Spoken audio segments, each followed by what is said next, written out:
Hi, everybody. This is Clare Girton, and this is Around Town.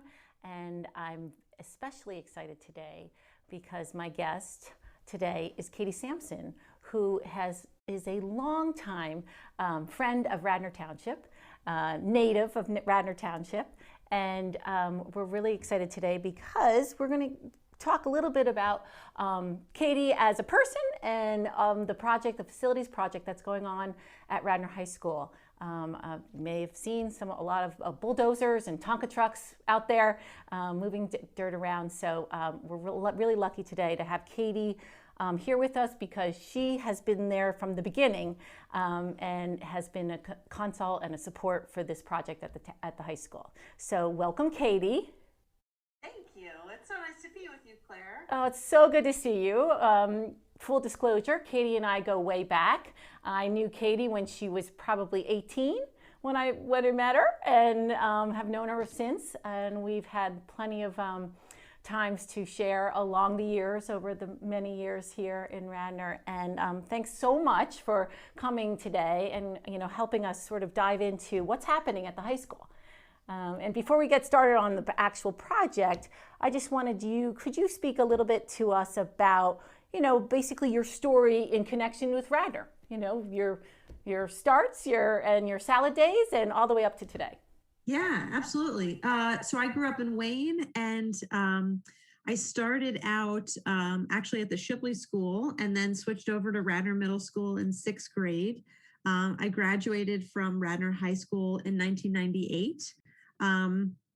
I was a lacrosse player and ended up going on to play lacrosse at Middlebury College in Vermont, and was also really sort of active in, a lot of different academic pursuits and art pursuits and things like that. So it was a really good fit for me. I loved skiing, so that was kind of a big thing too. I would say, like most people know my story through sort of my time playing lacrosse, and also that my dad was sort of the founder of the Radnor Youth Lacrosse Program as well. And my sister, sorry. Did your dad ever coach you in lacrosse over those years, Katie? He never did. He never did. Okay. He coached my sister Molly though. When Molly was growing up, I have a younger sister who's also a Radnor alum. And my middle brother, Brian, went to Radnor. And my oldest brother, David, graduated from Shipley. So we don't hold that against him. And then my mom taught at Radnor Middle School for many years as a watershed teacher in 7th grade. She has a different last name than I do. Her name is Banny Ackerman. Yeah. And then when I was at college, had a really great, amazing first year of college with winning a national championship on the lacrosse team, and made some amazing friends. And then I sustained a spinal cord injury at the Willows Park in Radnor Township in January of 2000. So, that was a life-changing situation for me, kind of experiencing not only the trauma, but sort of the aftermath of figuring out how to live life with a disability. And through the amazing rehab that I was able to experience in Philadelphia at McGee Rehabilitation Hospital, as well as my outpatient time at Bryn Mawr Rehab, I was able to, get some really good therapy and treatment that I could go back and finish college and coach there, but also really pursue sort of my passions, which were sort of art and anthropology and trying to find sort of intersections. My passions took me very far away from Radnor for most of my 20s. I lived out in Tucson, Arizona, went to graduate school out there. But that was sort of the place where I met a lot of people with disabilities, people who had been born with their disabilities, people who were very athletic, had traveled all around the world competing. And it's also just a very accessible place to live. There's not a lot of cold winters and snowy days. That state is little over 100 years old. So there's much more building going on, like new construction. So when we talk about accessibility, but I don't know, for some reason I missed home. Arizona, Tucson was getting a little hot temperature and hot politics, I would say. Some perennial righteous indignation, pops up from time to time in a red state like Arizona. But I was really happy to come back home, and I ended up settling in Lower Marion Township, which is where I currently live. That's a secret that's no longer a secret, I guess. But it's been really nice to get back to the community, to reconnect with friends and family, kind of reroute myself with the lacrosse festival that had been going on kind of with me majorly behind the scenes, let alone like not even in the state for many years. And that had just sort of an amazing run, on its own too. And then, just to sort of establish myself in a career that I could be really passionate about. So I was definitely a long introduction, but yeah, It's perfect, Katie, that introduction, because you really touched upon a lot of the things that have happened in your life in the last, 20 plus years, since leaving Radnor and coming back to Radnor. You've been back now, what, 8?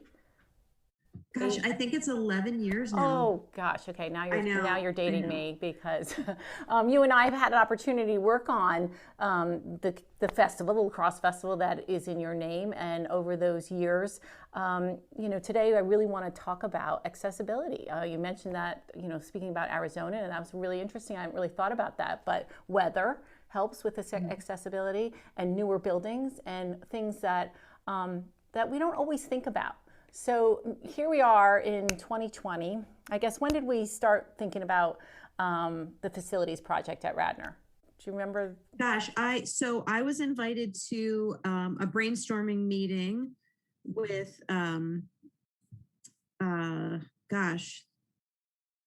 Sue Addis, Steve Bajukas, Tim Henkel, and Allison Henkel, and it was, just a group of parents and administrators that wanted to get community feedback. And I just remember it was like a kind of rainy night. My dad said, like, you got to show up. We got to do this thing. A lot of people have been asking me if you're going to come, and I'm like, I don't even know what this is about, but sure.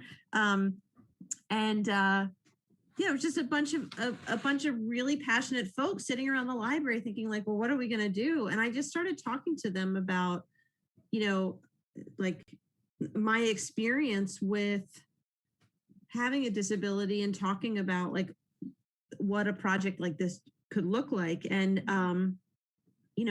my boss has this slogan, which I've sort of like tweaked and stolen and like adopted myself, but it's really kind of this concept that disability, it doesn't have to just be about diagnosis, like your medical diagnosis, but really about good design. And like, if there is good design out in the world, then the world is that much more accessible for everyone. And so, all we have to really do is change the world.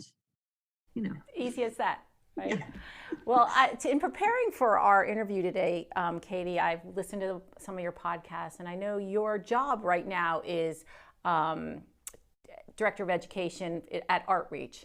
And I'm going to let you kind of talk to us a little bit about what you actually do in your job, position. But in preparation, and I was doing some research on accessibility, and cultural accessibility is way more than physical design. And I read a book called How the Body Meets the Physical World by Sarah Drendon.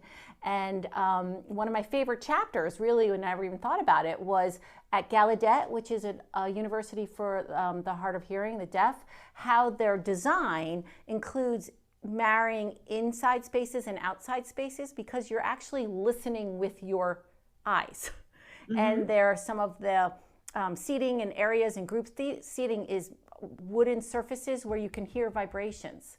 Mm-hmm. So I was fascinated as I was thinking about accessibility as in such a broader terms.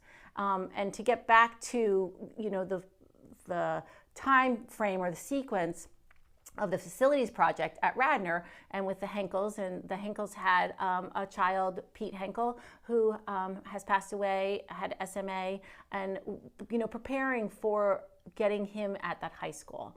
And unfortunately, sadly, that didn't happen. But that kind of passion grew into steps to take forward into that project. Yeah, I mean, galvanizing, right? Galvanizing, that's perfect. So I mean, talk about light a fire under each and every one of us to make it happen even more so, for Pete, for his memory. I mean, I think there's a lot of misconceptions.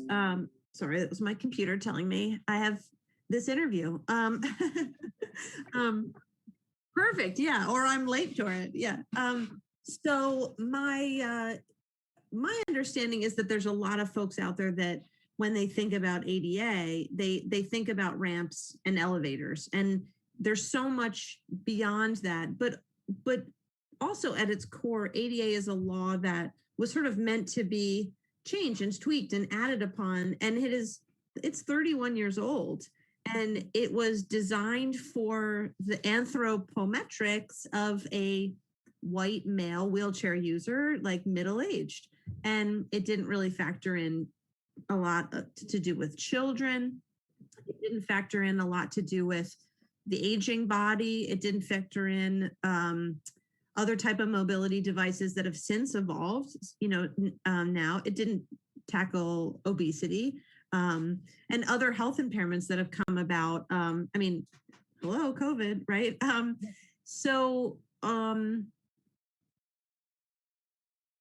Will probably feel this or have a disability where we're all going to have times when we have injuries or things that or illnesses or conditions, right? So we're all it's a little bit about managing your expectations, like of what your body can and can't do, but also, understanding that, it's a minority group that anybody can join at any given time.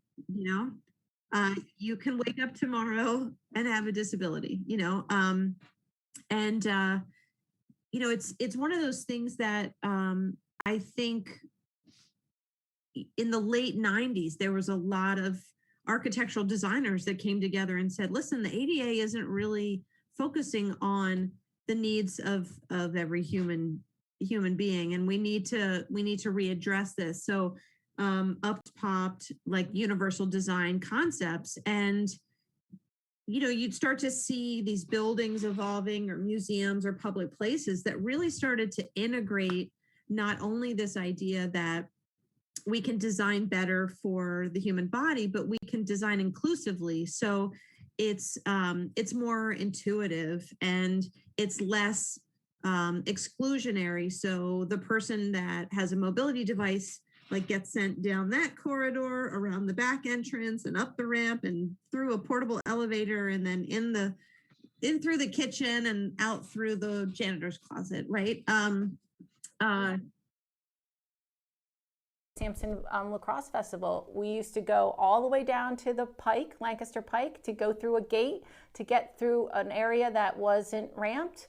And, it's really something to think about that, all of that, how difficult it is to be included in that situation. And I think that was a really important part of this, being a part of the steering committee, not only inclusion for the sake of I want a seat at the table.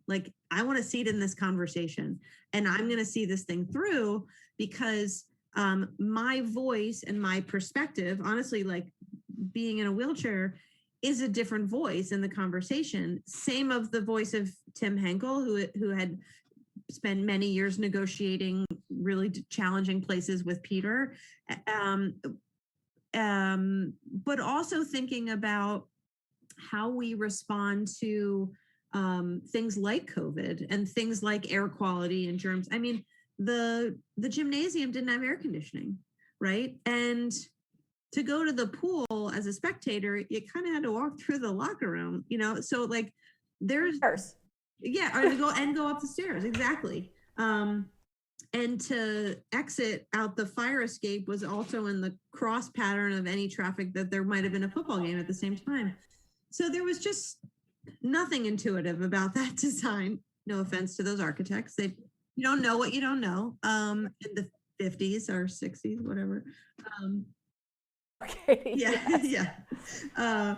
But I think so much has been thought out, and a lot of the details to really go into this idea of like intuitive. There's places of rest. There's places of gathering. There's and it's not. I want to say nothing was overlooked, but you never really want to say that when you're talking about planning, because obviously you never say never, but Right.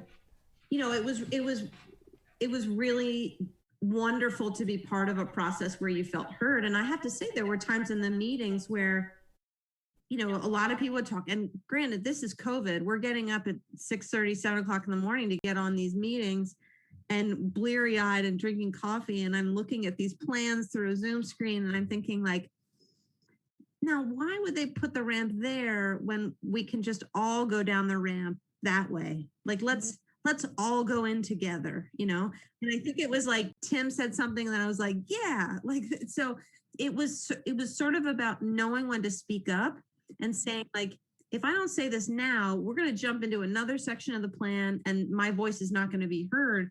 And sometimes there was not agreement, and but it just really felt like there was good conversation that was happening, and architects that really understood this type of planning, and had been through it before. So I think that's really important as well. So Breslin Architects worked so well with us in really getting to like the needs of the community. Yeah.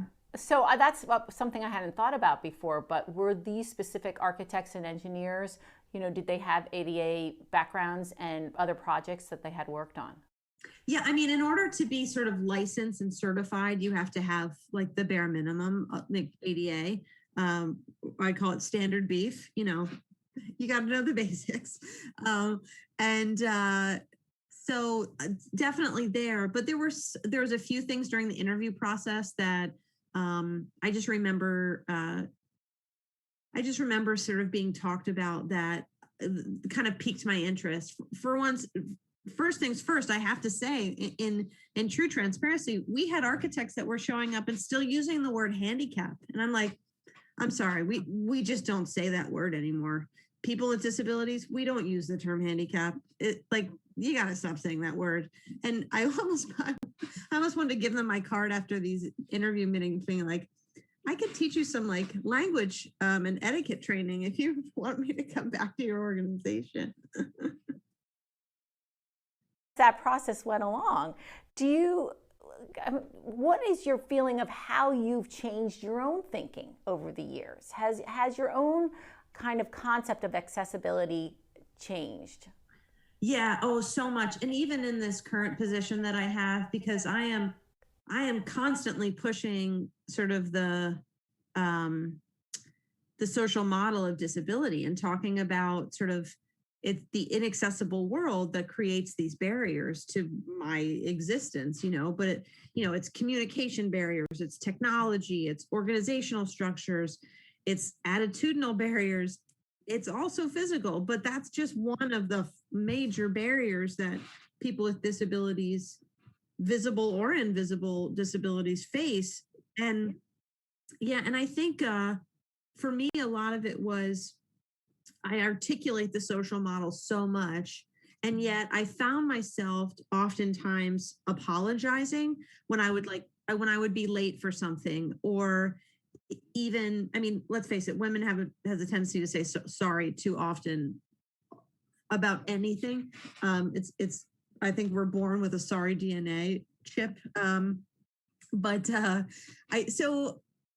I had to learn to really accept that, like, these were the barriers that I was dealing with, and to kind of teach people, even family members, that I want them to be a little bit more appreciative and understanding of, the environment that I'm working with, or the public transportation system that I'm trying to get from one place to the other, or the lack of parking, or, various things that maybe could affect me in my day-to-day life. If my personal care attendant shows up 30 minutes late to my house to help get me up and get started in the day, then that sets my day off, whether it's a Zoom meeting or just, getting up to watch the morning news.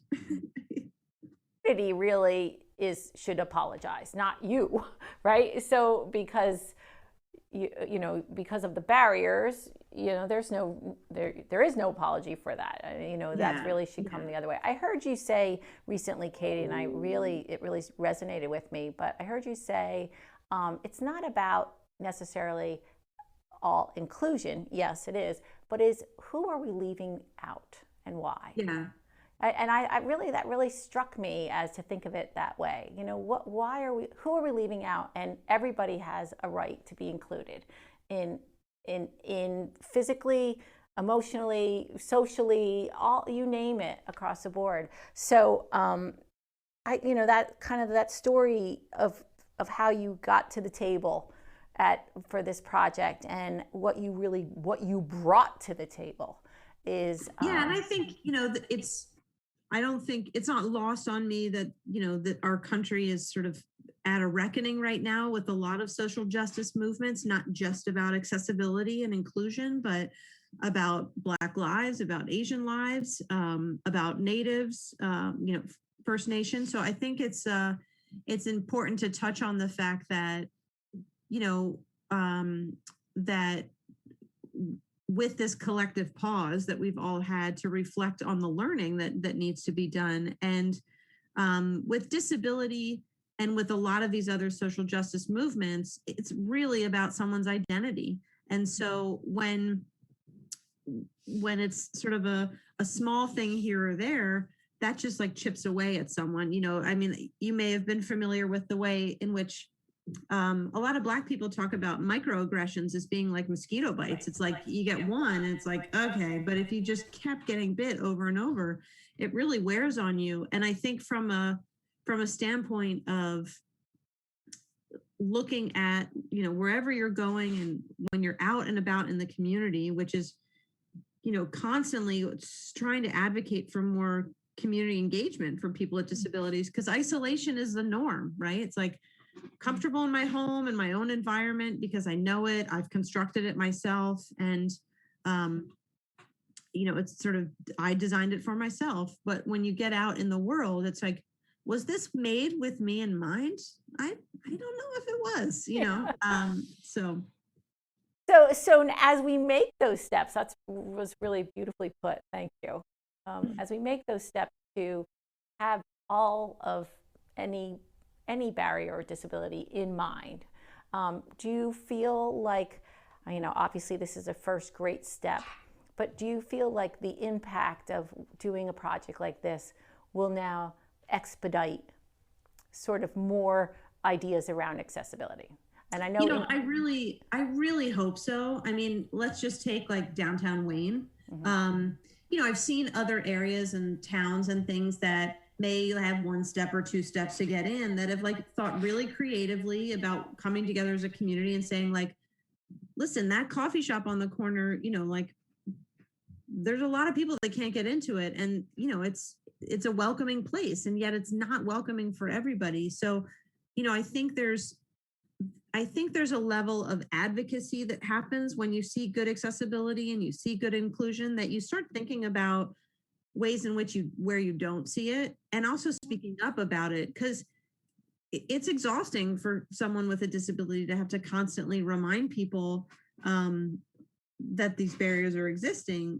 And it's unfortunately that the people who are in positions of power are non-disabled people. And I think so that's where that level of becoming an ally and what that means to be an ally, once you understand and can start to appreciate accessibility in all its forms. And I was just remarking the other day that, with the work that I do at Outreach, I'm talking to a lot of arts and cultural organizations that have a lot of financial limitations on how they can expand accessibility just because of their budgets or their small size. But I'm also thinking about, as you were saying, people who are hard of hearing, people who are deaf, who rely on captioning. I think if you saw one episode of Game of Thrones, you realized it was probably easier as an American to watch that with captioning. And it's like, it opens up a whole world, right? And, I have a love of like some Latin American filmmakers. And, I watch that with, in subtitles, but also thinking about there's many folks within the past year and a half that have been isolated who are blind and low vision, that not a lot of information is verbally described, in video content or in that way, let alone websites that are not screen reader friendly and don't follow any web accessibility guidelines, and images on a website that don't have alternative text. So a screen reader can pick that up. And that type of awareness to me is the demographic numbers. There were 15 million people who were deaf and hard of hearing that couldn't fully participate in the last debates between Biden and Trump. I almost said Gore. Yeah, I mean, they just, we kind of forgot about that, and that's like, that just can't happen. That's our presidential election. So it's just, there's no excuse for that when the technology exists and the ADA is 31 years old. It's like, these things have been in place for quite some time. So, a lot of it to me is sort of like, I have patience and I want to be a part of the conversation. I want to be in the room, but I think it comes to a point where I'm ready to start seeing other people step up. Yeah. Well, guess what? We are down to the end of our interview, and that is a perfect place to leave us, Katie, which is, we can all step up. And you gave us so many great things to think about. I really appreciate that. You've seen pictures with the facilities project and the groundbreaking, and we're going to have you again as a guest, because I think this is just the beginning of this story. And as our Hall of Famer, I forgot to mention that, Katie Samson. Yeah. I'm so thrilled that you could be here today. Thank you so much. Thank you so much. I really appreciate it, Claire. Great conversation. And I will definitely come back. Great. Good. Okay. Thanks.